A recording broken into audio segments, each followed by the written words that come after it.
I'm Dr. Jeremy London. I'm a board certified cardiovascular surgeon, and I've been in clinical practice for the last 25 years. Today's episode is about 5 lessons that I've learned after removing alcohol from my life. Now, let me be clear. There's no judgment here. Whether or not you drink alcohol is absolutely a personal choice. Your body, your rules. But my experience has been so incredibly positive that I would simply feel wrong not sharing it with you. To be clear, I was not and never have been an alcoholic, thank goodness. I did enjoy the social aspects of alcohol. I enjoyed wines with good food and that whole experience. It was very much a part of our social structure. But the reason that I decided to remove alcohol from my life was very simple. I had very severe COVID very early in the COVID experience. For months afterwards, I just didn't feel good. And I felt like the least I could do was remove alcohol from my life to try to take that component away from the equation. And this lasted for a little more than a year. And after significant investigation, a lot of different lab tests, various physicians, we really couldn't put our finger on why I was still struggling. And literally, it was about a year and a half later that I had a cardiac event that ended up requiring having a stent placed in the artery on the back of my heart. I had a 99% blockage, and not surprisingly, I felt immediately better. Interestingly, the first question my wife asked me was, "Are you going to start drinking again?" And quite frankly, the answer was obvious and simple to me. No, I hadn't been drinking for this period of time, and it just felt like the right thing to do to remain on this path of sobriety. And this podcast is really a look back at what I've learned about the data regarding alcohol, and more importantly, what I've learned about myself through this experience. I think it's important for all of you, just as it has been for me, to really tighten up the contours of the understanding of the basic science of alcohol and how our bodies respond to alcohol. And we can really sum it up in one sentence, and then we'll unpack it from there.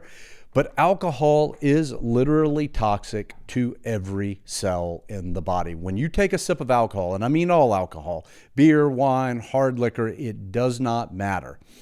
It's absorbed very, very quickly, about 20% of it immediately in the stomach and the rest in the small intestine.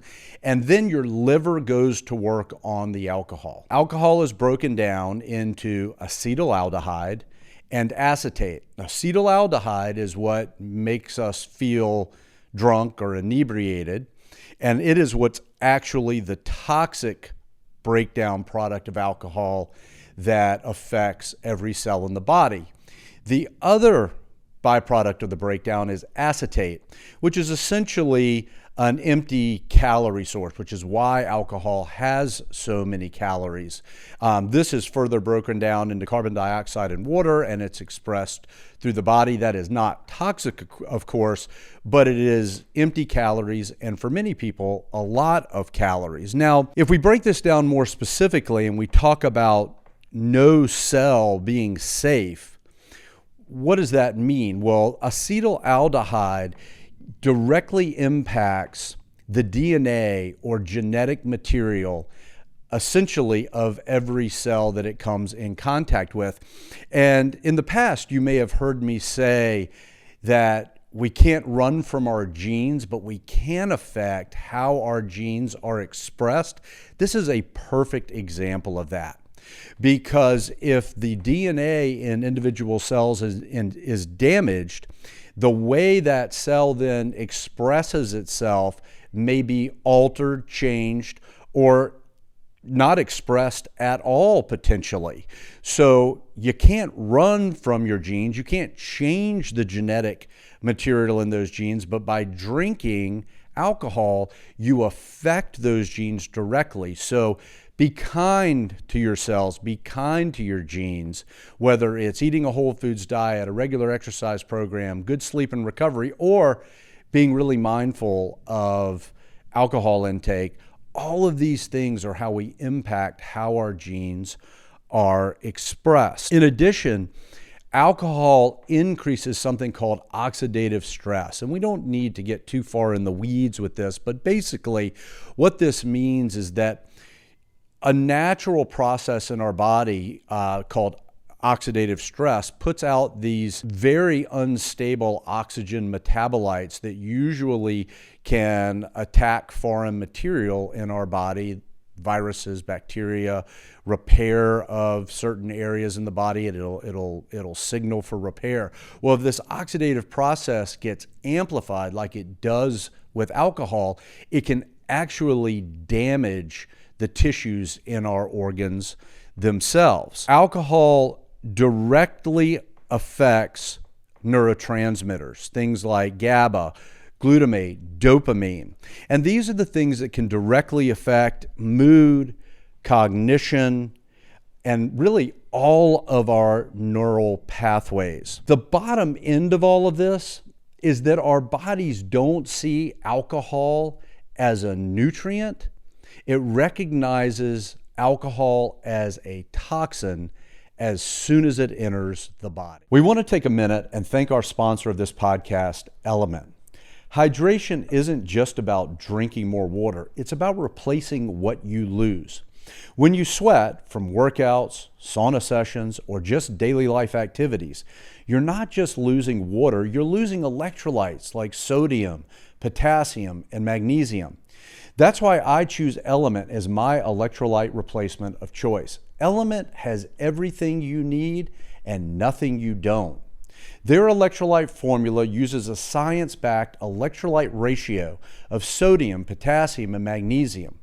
Electrolytes are used by every cell in your body, and even minimal dehydration can limit cognitive and physical performance. LMNT tastes great and helps me replenish my electrolytes after a hard workout or sauna. I mix 1 packet of LMNT, usually my favorite flavor, grapefruit salt, in 32 ounces of water to ensure I stay hydrated throughout the day. If you want to try LMNT for yourself, head to drinklmnt.com/London and you will receive a free sample pack of all 8 of their most popular flavors with any purchase. That's drinklmnt.com/London. Plus, they offer an unlimited time, no questions asked refund policy. So if you buy it, try it, and don't like it for any reason, they will refund you. Now let's get back to the podcast. If we take at face value that any amount of alcohol is toxic to the body, then how does that translate into the risks? In other words, how is this expressed in our tissues, in our overall physiology? What does it mean because it's toxic? Well, let's break this down. Let's start with the metabolic risks. What happens? Well, weight gain, number one. It's empty calories, as we discussed. It also reduces fat oxidation. Alcohol reduces fat oxidation. What does that even mean? Well, it doesn't really have to do with fat in our body.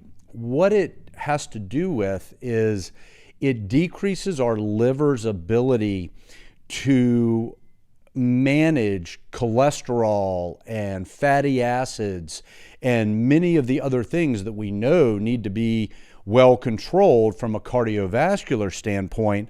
All of this then too can lead to increased visceral fat, or that fat around the organs in our bellies, which we know can then be an engine for chronic disease, leading to insulin resistance and metabolic syndrome.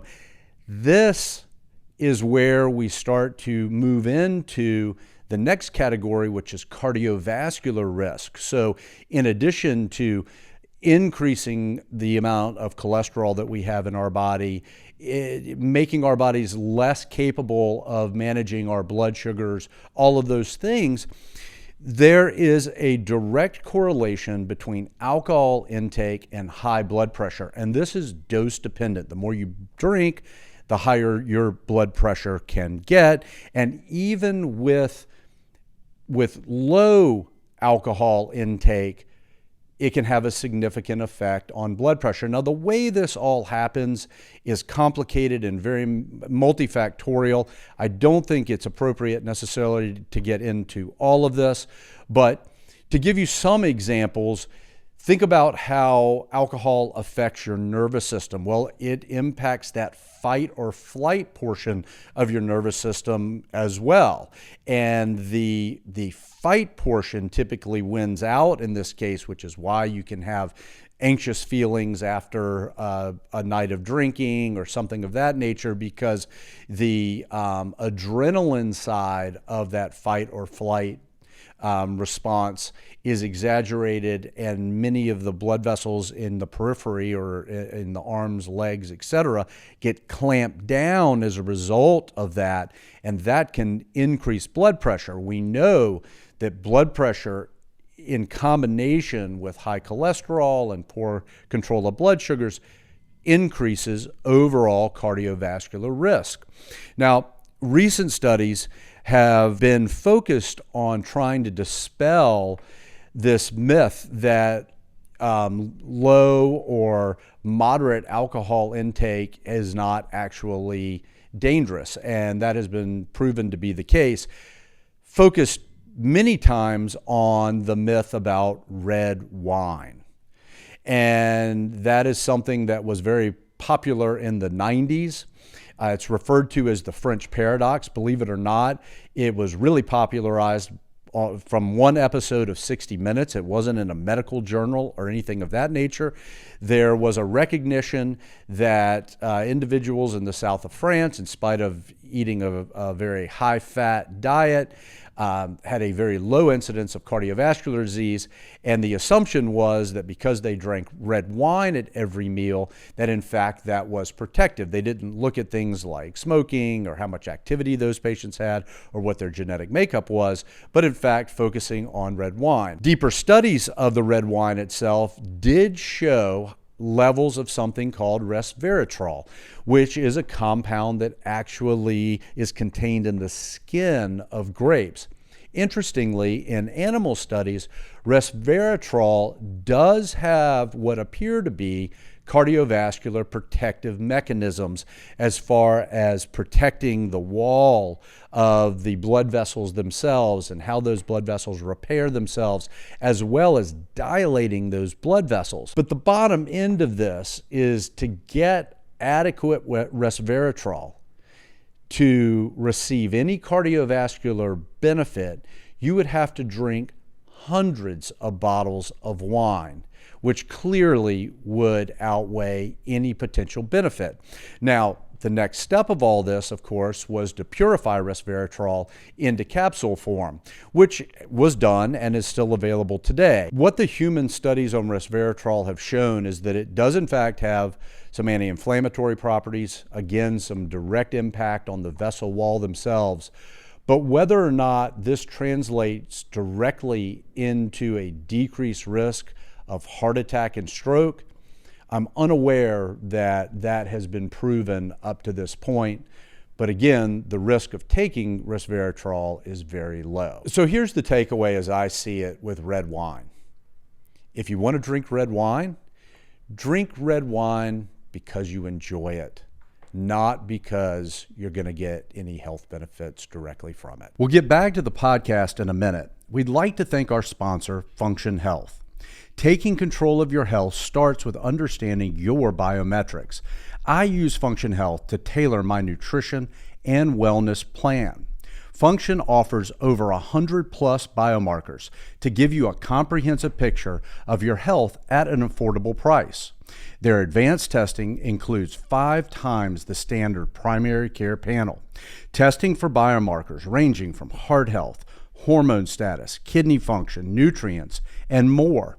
Not only will you see which biomarkers are in and out of range, but Function will also analyze each biomarker and offer insights from top doctors in their specialties. Clinicians will contact you promptly if any urgent results arise. Knowing your data is powerful. Function helps you navigate the information and allows you to design a biomarker-driven plan to maximize your health span and lifespan. If you are interested in getting your 100+ biomarkers, visit www.functionhealth.com/London and you'll receive $100 credit on your membership. That's www.functionhealth.com/London.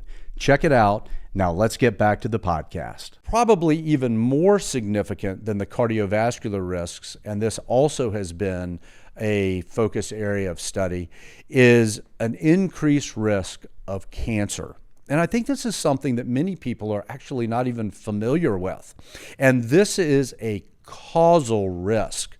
In other words, a category 1 risk that is directly related to alcohol intake. Things like cancers of the oral cavity, of the larynx, of the pharynx, of the gastrointestinal tract, and particularly breast cancer in women. And this really rises with any amount of alcohol. No safe threshold has been determined. If you were to add smoking to alcohol, this risk of malignancy multiplies. What are the neurodegenerative risks of alcohol? In other words, how does alcohol affect your brain? Well, first is that drinking alcohol actually shrinks the volume of your brain itself. In addition, it affects the memory area of your brain, truly impacting our ability to learn and retain. And finally, increased risk of dementia and increasing the rapidity of onset if you're prone to have Alzheimer's or dementia, as well as a much faster progression if you're drinking alcohol actively. So let's dig just a little bit deeper into the science here. Now, there are hundreds, probably thousands of articles that have looked at how alcohol impact our physiology and potentially cause disease in our bodies. I've chosen 3 to review today. I'm not going to dig deep into this science, so don't let that run you off. I'll give you some brief overviews. We'll also include the links in the podcast notes so that if you're interested in reading these articles yourself, you will be able to access those very easily. But I think a lot of these just highlight some of the things that we've already been talking about. Now, I'll review these directly with you. So the first one is New England Journal of Medicine from 2025, and it's a clinical review on alcohol use. And the basic premise was to dispel the idea that even moderate alcohol intake was safe or potentially even beneficial as it had thought to have been previously.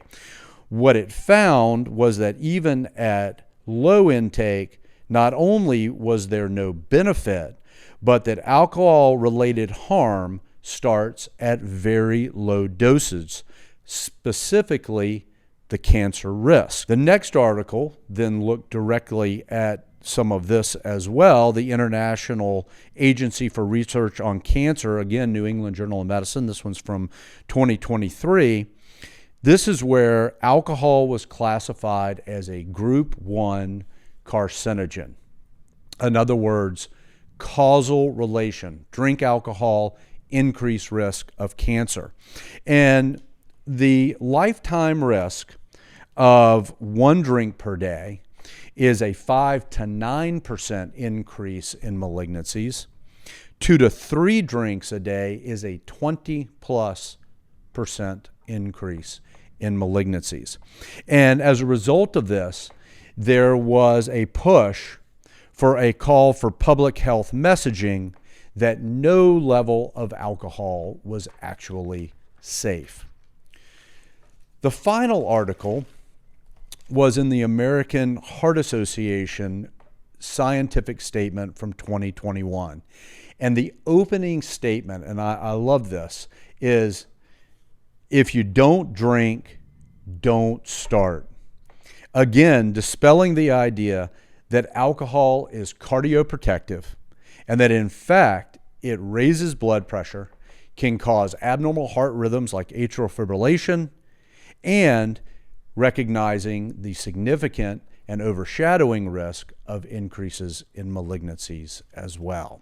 So if you're interested in reading these articles, I would encourage that you do so for yourself, and many others, because there is so much data that is available now to support making an educated decision to either reduce or totally remove alcohol from your life, as I have done for nearly 4 years. So after looking at all this data, this jump that I made, obviously because I didn't feel well, felt very validated for me. And again, I didn't make this change looking for some sort of moral superiority or fear, but I was in search of more clarity, more energy, and a chance to really live life fully. And quite frankly, I was making all of this effort to eat a whole foods diet,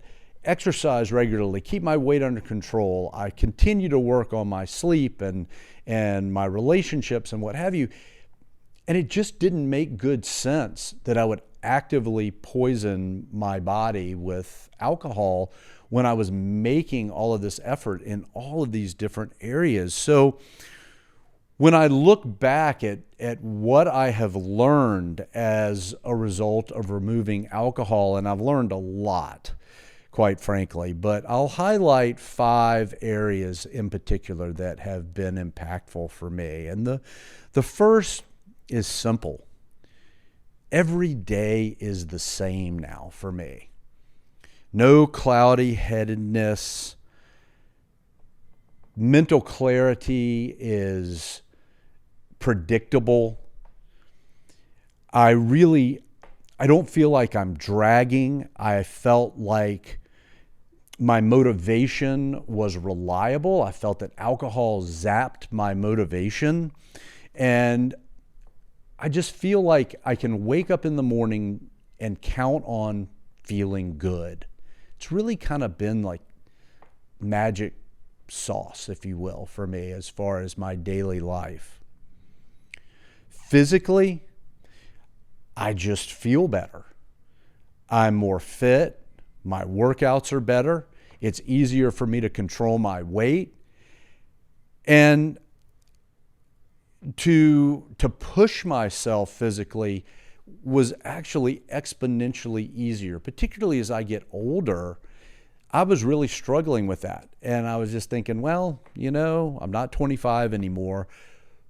But by removing alcohol, it's really given me, I feel like, a physical edge. Third would be emotional stability. I'm just much less moody. Now, maybe we should ask my wife if that's truly the case. But I feel that truly is a reality for me, because I don't feel like I have these really highs and lows anymore, that my overall emotional state is much more stable. And as a result of this, it leads me into the next category, which is my relationships. Because I think that being emotionally more stable has made me a better husband, a better father, a better friend, a better physician. That has given me an opportunity then to deepen my relationships. And I think a lot of it is because people can count on what they're going to get from me as far as my mood and my overall emotional state. Now, I definitely marginalized some friends by removing alcohol from my life, and that was really hard for me in the beginning. But, you do learn who your true friends are when you make a significant pivot like this in your life, particularly when it's contradictory to something that they do that they feel like is important. I don't have any problem with my friends and family members that continue to drink at all. Again, it's a personal choice. But what I realized is the statement from one of my favorite doctors, Dr. Seuss, who said that those that matter don't care and those that care don't matter, was entirely applicable in this case. And I love this quote. Alcohol promises everything that sobriety delivers. You know, most of us naturally lean into the easy route, short-term activities in hopes of some sort of obtaining a long-term goal. But life rewards effort. To create true self-confidence, as opposed to some simulation of reality, it takes effort. And I want to live life untampered. When times are good, I enjoy that. When times are bad, I deal with it. And I truly feel like this was how life was meant to be experienced.